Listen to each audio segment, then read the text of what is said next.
So many people still believe that abuse has to be loud and cruel or intentional, but the very uncomfortable truth is that a lot of abuse happens subconsciously because their emotional patterns, maybe their avoidance, their control, their unhealed wounds end up doing exactly that. Abuse is about impact, not intent. In fact, the most insidious forms of emotional abuse often come from people who genuinely believe they're doing their best. They don't see themselves as abusive, which makes it even harder to stop the cycle, because how do you change a pattern you're not even aware of? And the video we're going to watch together today is about that kind of abuse. The unintentional harm, the subtle relational erosion, the damage that hides behind silence or vagueness and emotional immaturity. And I can't lie to you, this one is hard to watch because I can feel the pain on both sides. On one side we have Laura, who is clearly surviving the emotional aftermath of this relationship, and she's having to explain why what she experienced was abusive. But on the other side, I also see the pain of him. I don't know his name, I don't remember. The shock, the confusion, the deep discomfort of being confronted with a version of the past they don't recognize, right? And that's real too. The thing is, both people can be in pain. Both people can be doing their best, but that doesn't mean the impact isn't harmful. That's the exact intersection where unconscious abuse lives, where pain is used as a shield instead of a mirror. So this is the kind of dynamic that's not loud or violent, but is insidious and almost invisible. The kind that leaves you wondering, was that really abuse or was I overreacting? And here's the thing, we are not here to cancel anyone. I'm not here to place blame or anything of that sort. We are here to break this down, because what we're witnessing in this dialogue is what so many people go through behind closed doors, and therefore this video aims to educate and create some clarity over some exchanges that might seem innocent at first sight, but that hold a lot of emotional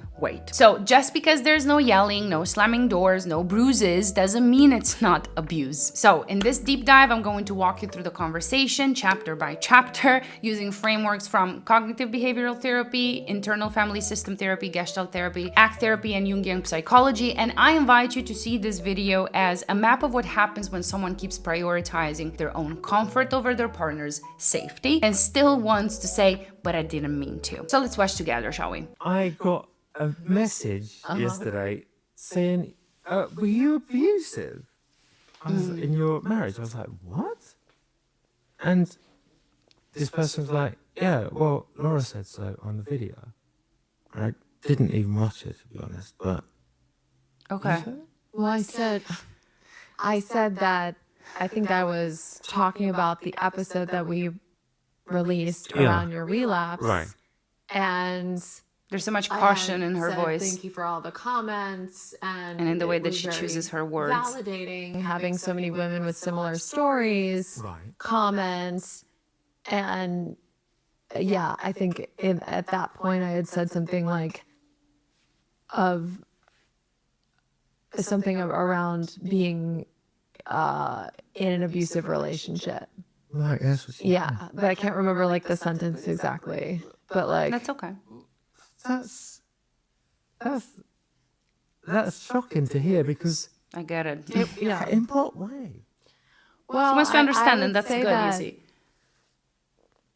It is a harsh word, I know, Yeah. but She's catering to To his me, that feelings. means yeah. obviously something very different to what you think. Let's start with the setup. Even the way he initiates this conversation raises a couple of questions for me, because it's not really straightforward. He says he received a message accusing him of being abusive, and then he asks Laura, did you say that? But it's not clear why he's asking. Is he hurt? Is he confused? Does he want reassurance, or is he preparing for a confrontation? We don't really know, because he never actually expresses his emotional need. And don't be fooled, there is definitely one here. And that's important, because in abusive or emotionally unsafe dynamics, what often happens is exactly this. One person has a genuine emotional need. Maybe they're feeling rejected, or they're feeling blindsided or ashamed or in pain even. But instead of vulnerably sharing that, they pose it as a vague accusation or a question with an edge in this case. He could have said, hey, I got this message and it really hurt. I didn't see myself that way, and I'm trying to understand your experience. That would have been vulnerable, you see. That would have invited dialogue and would have created safety for the other person to actually step in and talk about their experience rather than defend it like it's happening in this conversation. Instead, he asks just enough to get Laura to explain herself, not to share, without ever putting his own emotional cards on the table. This is a classic power-preserving move. You be vulnerable, I will say ambiguous. Psychologically, this is a form of emotional withholding. The person keeps themselves just unclear enough that they can't be pinned down, but their partner is left doing the emotional labor of explaining, of soothing, of backpedaling. So what I'm trying to say here is that the way that he phrased that question creates an imbalance. One person has to be open and self-aware, while the other gets to remain defended, guarded. This sets the tone for the entire conversation, and it mirrors exactly how emotional abuse often unfolds: ambiguity, indirectness, and power through vagueness. This is classic cognitive dissonance. You know, in cognitive behavioral therapy, that's what happens when someone's self-image, like I'm not abusive, crashes into contradictory evidence. Someone experienced me as abusive. But instead of curiosity or empathy, he doubles down. That's shocking to hear. Not that I am shocked, because in his mind, abuse is about intent. And this is the first of many red flags, to be honest, because abuse is not always calculated. Many times it happens when someone is emotionally immature, self-protective, and completely unequipped to handle relational responsibility. And often those people genuinely believe they're doing their best, but that doesn't make it not abuse. You know what I mean? And here's another thing that needs to be said. If you come to the table thinking there's absolutely no way you could have hurt someone, that's already a red flag in per se. Because psychologically, that level of certainty doesn't signal emotional clarity, it signals emotional rigidity. In cognitive behavioral therapy, we would call this a cognitive distortion, specifically moral perfectionism. The belief that because you see yourself as good or kind, your actions must be harmless. And that's what makes you a safe person, by the way. Not being perfect, because you can't, but being willing to reflect on the things that you do wrong.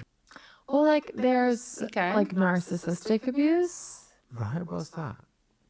I can read you the actual definition. Autism very often presents as narcissism. Wait, what? Worries me for Sorry? future. Now, at first he asks how, but then when she starts to explain, we receive the autism often presents as narcissism, which worries me for our kid. And I'm here like, hold up, what just happened? Because he shifts the focus from the harm he has caused to a hypothetical concern about how society might treat his child. It seems like the emotional logic here is if people mistake autism for narcissism, that's a problem, and therefore maybe people are just misunderstanding me too. It sounds empathetic, it sounds like concern, but it's actually a defense mechanism. This is called false equivalence. Autism and narcissism are not interchangeable. Yes, some traits like, emotional flatness or trouble with social cues may look similar from the outside, but the motivations, the origins, the inner experiences are completely different. And the deeper problem is this: he uses this point not to protect his child, but to shield himself from accountability. This is avoidance masquerading as compassion, and that's very dangerous because it derails the conversation. It shifts the attention from her pain to his hypothetical fear. That's emotional hijacking. So this is where we have to ask, what could he have done differently? Because believe it or not, emotional hijacking can be avoided. Instead of shifting the focus to his child or to a theoretical injustice, he could have said something like, hey, hearing that really hurt. I'm trying to understand how I might have come across that way, and I'm scared this reflects something I haven't seen in myself. Or if you don't like that one, you can try, I feel scared of being misunderstood or mislabeled, especially because I struggle to express myself clearly sometimes, but I still want to hear what your experience was because that's important to me. These kinds of statements can do two things. One, they reveal the emotional need, whether it's fear, hurt, or confusion, and two, they keep the spotlight on the person impacted without making them responsible for fixing the discomfort. This is how you stay emotionally present without hijacking the narrative. Yeah, because you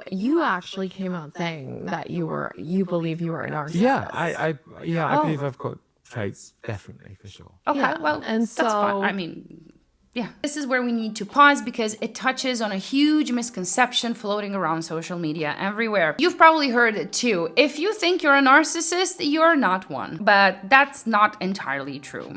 The idea behind that phrase is that people with narcissistic personality disorder or strong narcissistic traits lack the self-awareness to reflect on their behavior. So if you're even asking the question, you're probably safe, right? Absolutely wrong. In reality, narcissism exists on a spectrum, and people with with narcissistic traits, especially when they're not full-blown NPD, can absolutely have moments of insight, especially when they've been confronted or are experiencing a shame spiral, or when reflecting through a very intellectualized lens. So yes, someone can say, I think I might be narcissistic, and still behave in extremely narcissistic ways. Inside alone is not the metric, integration is. And in this case, even though he admits to love bombing, confusing people and making them doubt their reality, he still doesn't take responsibility for the harm. He names the pattern, but he doesn't follow it with action or curiosity or repair. So no, saying maybe I'm narcissistic doesn't get you off the hook. Sometimes it just means you've memorized the language, and in ACT therapy would say awareness is only step one. The transformation begins with committed, recurring action. There's emotional abuse. But how did I do that?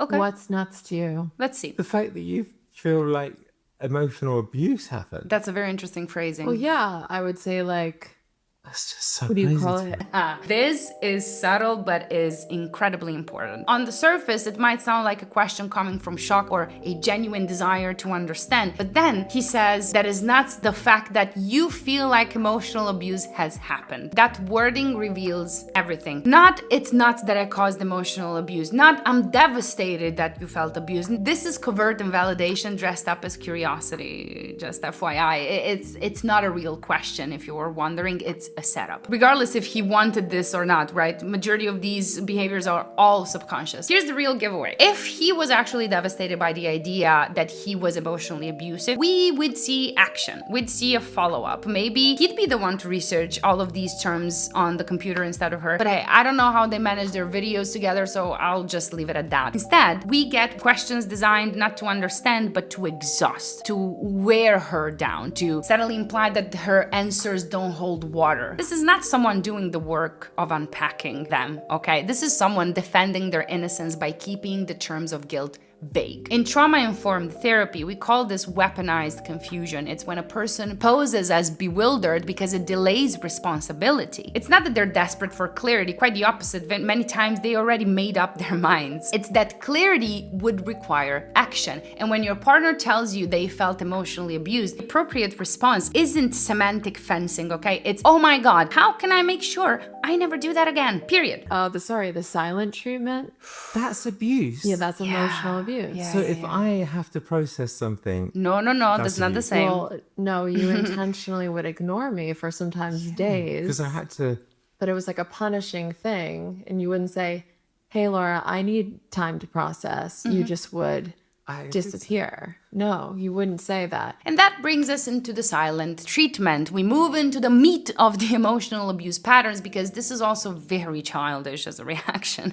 Let me be very clear here. That is not the same as taking space, as he is trying to convince us. Taking space sounds like, I love you, I need a bit of time to regulate, but I will come back to you. The silent treatment sounds like nothing. And that nothing becomes everything because it fills the space with fear, rejection, and shame. Taking space is not just vanishing or walking away mid-conversation.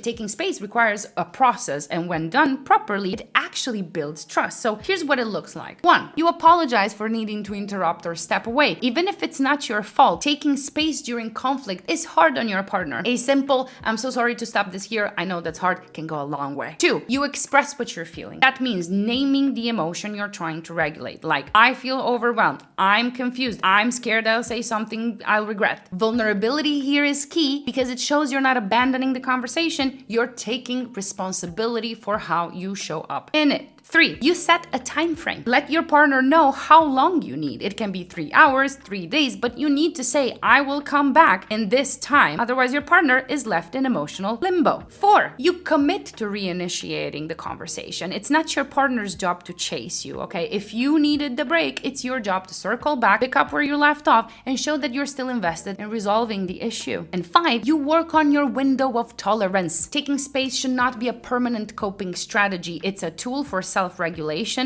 not avoidance. So over time, the work is to expand your emotional bandwidth, to stretch the amount of presence you can hold during conflict, because taking space is about creating a more secure and emotionally spacious connection for both people. In couples therapy, we call this stonewalling, and it is one of the 4 horsemen of the relational apocalypse. It leaves your partner walking on eggshells, guessing what they did wrong, and desperate to earn back your love. It's not neutral, it's not harmless, and when repeated, it becomes a form of covert control. When she says, I would have rather you screamed at me than ignored me, that is nervous system trauma. The silence becomes a punishment. It trains you to fear disconnection more than confrontation. That is the fun response in action, you see. What do I need to do to stop you from disappearing again? And that's unfair.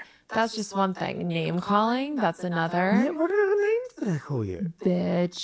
I never- When well, we I would mean- fight, yeah. I mean, I can count one time that I said that. One time is one too And many. you Also, said things to me. also infidelity, that's also a form. Right. Gaslighting, I would say, come to you with a concern of something that happened and you would deny it.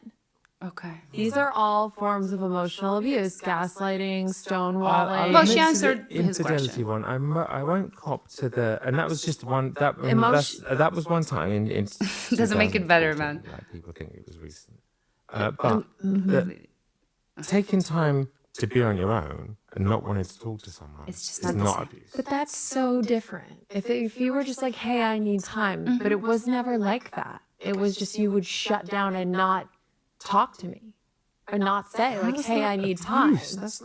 That's me not Because talking. you're ignoring, you're treating someone like they don't exist. It's very hard for him possibly to one of the most even painful comprehend things. that. That's I would interesting. have almost rather you screamed at me than ignored me. She proceeds to name a list of behaviors that are abusive, but he tries to desperately minimize all of them. Again, most probably not consciously, but this is the behavior that he's adopting. This is the intent versus impact in real time. That happened just once, as if that makes it any less impactful. I didn't do it to abuse you, I was just processing. To be fair, I'm already exhausted because when someone asks for examples of how they've caused harm and then systematically invalidate each one, they're not seeking understanding anymore. They're seeking absolution. And this is manipulation in disguise. And I'm sure that he's also not aware that he's doing it. If he truly wanted to create emotional safety, he would not defend or debate every single point. He would listen, he would pause, and maybe respond with something emotionally mature, like, I don't know, hearing that is really painful, and I want to thank you for being so honest, because probably it's hard for you too. I realize now that I could have done some things better, and some other have left you in uncertainty. I still don't fully understand it, but that sounds hard. Or, you're right, I did call you that once, and once is enough to hurt someone deeply. I should have never let that be part of how I expressed myself to you, no matter how emotionally I felt, because that's not the person that I want to be. That is how accountability sounds like, okay? Not just naming the behavior, but owning its impact without trying to protect your image in the process, because that's not the most important thing here, but he's making it the most important thing. Asking someone to tell you how you hurt them and then rejecting every answer, that's emotional gaslighting in real time. Yeah, that's what I was going to say. I didn't even shout.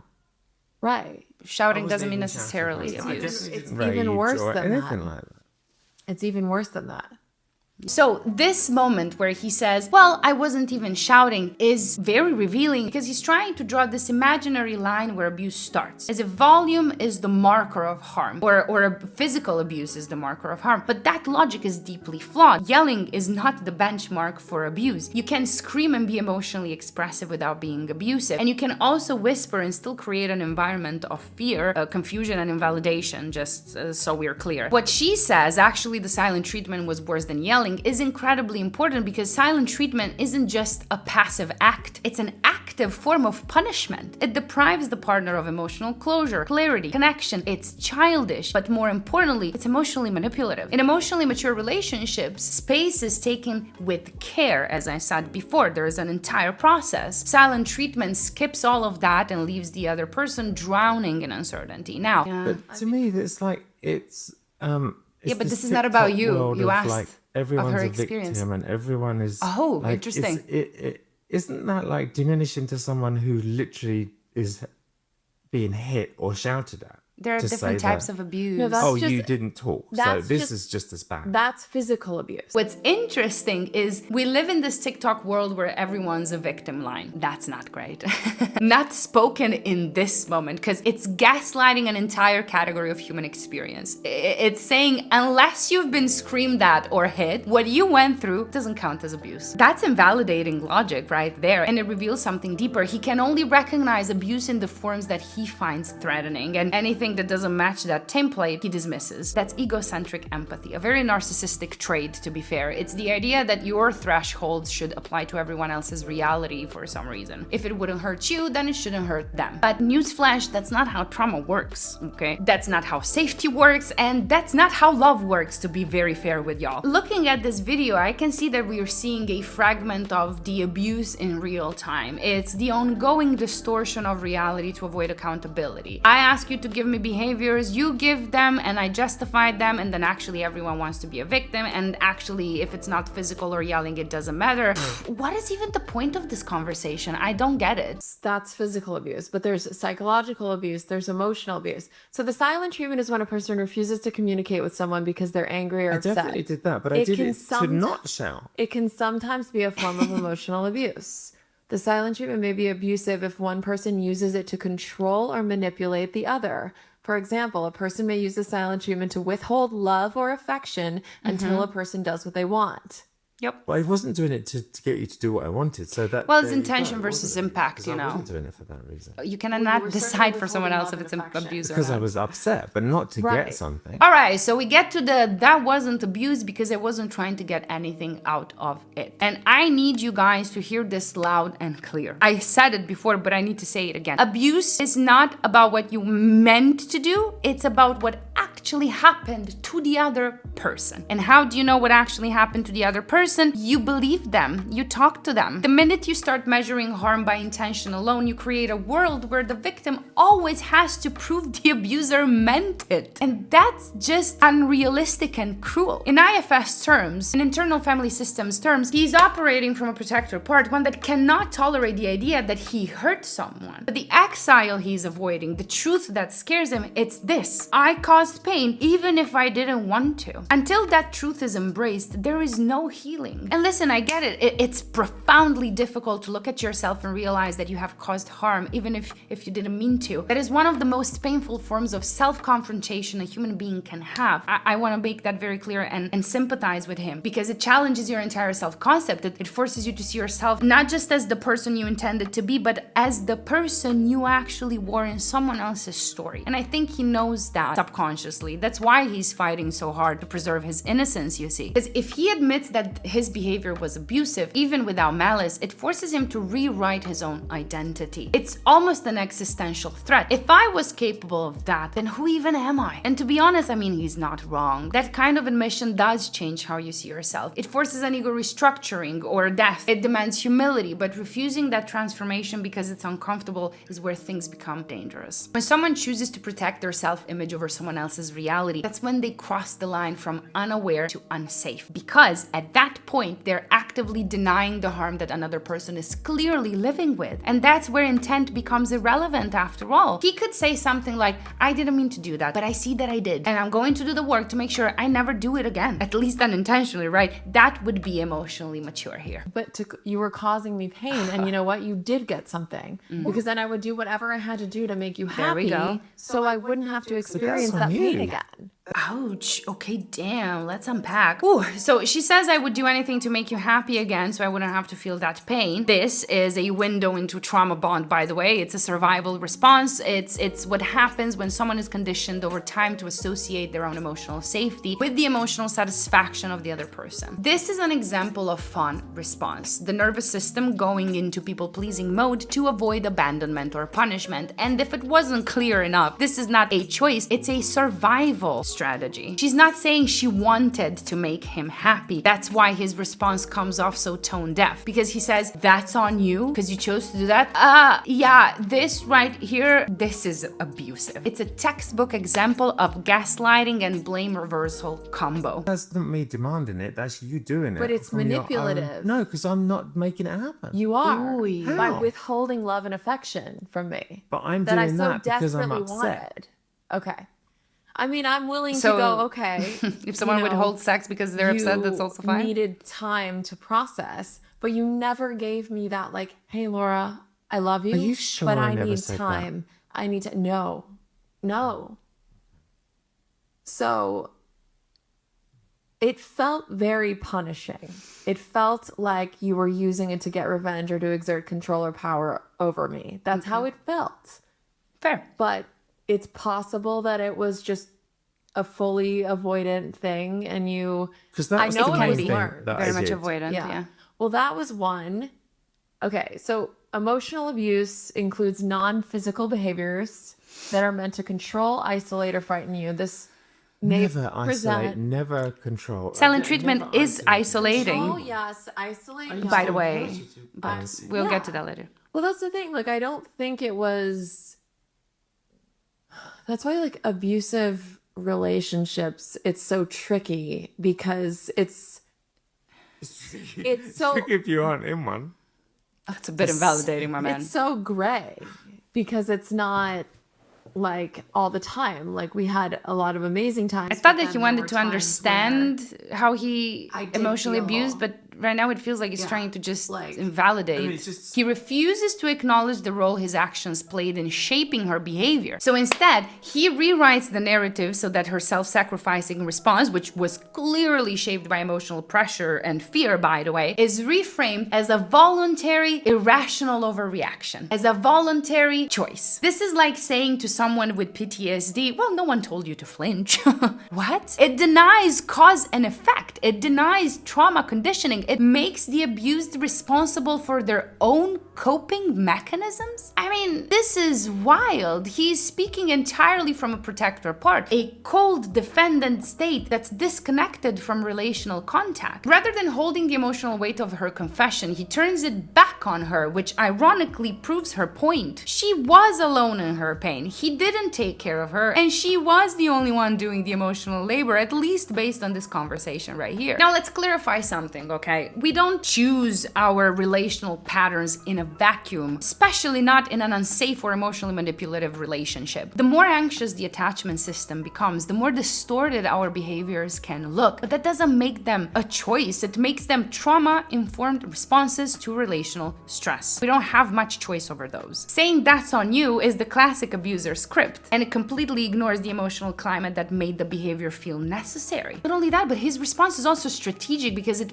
maintains power. You see, by refusing to validate her pain, by putting all the responsibility on her, he avoids accountability and keeps the dynamic in place. Because if it was her choice, then he doesn't need to change anything. He can continue to be the passive recipient of her emotional regulation work without having to look in the mirror himself. So let's have some rules in place for safety, okay? When someone tells you, I bent myself in half to make you happy so you wouldn't abandon me, and you respond with, well, that was your choice, you're being abusive. The only appropriate response to that is, the only appropriate response here is, I am so sorry that I created an environment where you felt that was your only option. And you see, his behavior is so chilling because it's said calmly, without yelling, without emotion. That's what makes it so hard to spot unless you know the signs. In fact, the most emotionally damaging abuse often doesn't look like rage. It looks like cold logic delivered with a shrug. So here he's trying to draw a technical distinction, as if emotional abuse must check every box on a checklist to be valid, you know? But, you know, abuse is not measured in quantity, it's measured in impact and pattern. The silent treatment is a form of isolation,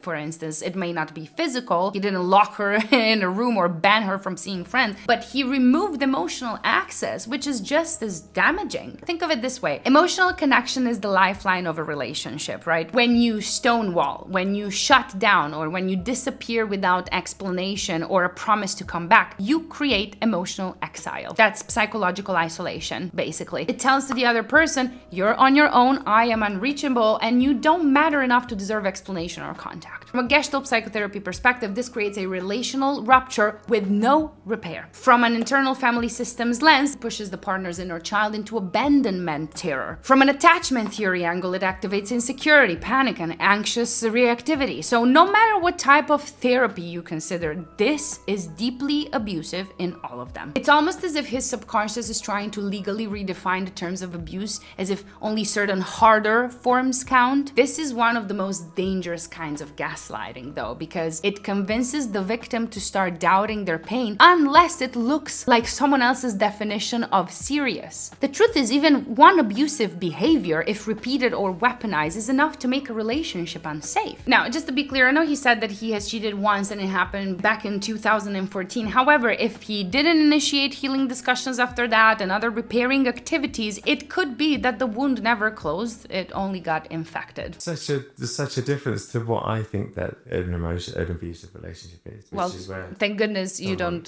is make violent to someone. the definitions. Yeah. That's just physical Even abuse. There are shouting different is types. Probably, to me, is Shouting is not necessarily a form of abuse. Yeah. I didn't even shout. Rarely, no. Rarely. Rarely. No, that was not your I way. But then you also like say that you like literally made a video saying that you're a sociopath. But no, I didn't say I was. I was. I did you read say? an article, and the article, judging by the article, I ticked all the boxes. For a sociopath. Yeah, but it was an isolated article, and that video starts with me saying I just read an article, and this is what the article was, and I was just being honest. I did actually tick a lot of the boxes. So if you're admitting that you have potential sociopathic That was just a tendencies, clickbait article. Sociopath is a psychopath. so now you don't think you are one. No, I Okay, don't think you I'm did it. that. I don't think I'm that. Oh, this is so exhausting already, I thought that we were in here certainly to called it a lot. be safe with each other, but I've said even like last week. Why last week? It's a good point. Why? Someone just said, has anyone ever said that you've got narcissistic, that you're a narcissist? And I was like, yes. That's a yes. Narcissistic abuse is a form of emotional abuse where an individual with narcissistic personality traits or disorder manipulates, exploits, and emotionally mistreats another person, often using tactics like gaslighting, love bombing, and devaluation to fulfill their own needs and maintain control, leaving the victim feeling confused, isolated, and doubting their own reality. Okay, so if I'm honest, yeah. I have definitely done the love bombing. Well, I've that means definitely that- left people confused. Well, that means that you're not a safe person, man. And I've definitely Doubting done that. their own reality. Yeah, good definitely. Okay.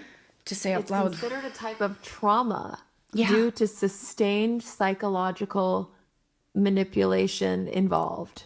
Due to the sustained psychological manipulation involved. Yeah. So the key points about narcissistic abuse are lack of empathy. Right. So narcissists often lack empathy and prioritize their own needs above others. Yeah, I do have.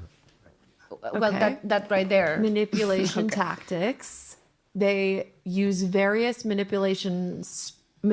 use various manipulative strategies like gaslighting, making the victim doubt their own sanity. Well, I mean, yeah. no, I have. Yeah, I have. I've My man, heard all that. that's a big deal, yeah. Love bombing. definitely heard That's how abuse happens. Intense initial affection to gain Yeah, control. I definitely do that. But is it to gain control? Well, maybe or not is it- consciously. Yeah, subconsciously can absolutely happen. Yeah, I definitely do that. I definitely do that, and it's to get self-worth. Because Yeah. to me, a narcissist is someone that thinks they're brilliant, and I definitely think the opposite of that most of the time. Well, that's covert narcissism or vulnerable narcissism. Very and I good. believe that's probably what you have. All right, so this is performative insight. He is describing the pattern without embodying the responsibility. It's like watching someone confess to a crime with no intention of making it right. In Jungian terms, he sees his shadow, but he won't integrate it. It's almost like he looks at the damage and goes, yup, that happened, and then he walks away.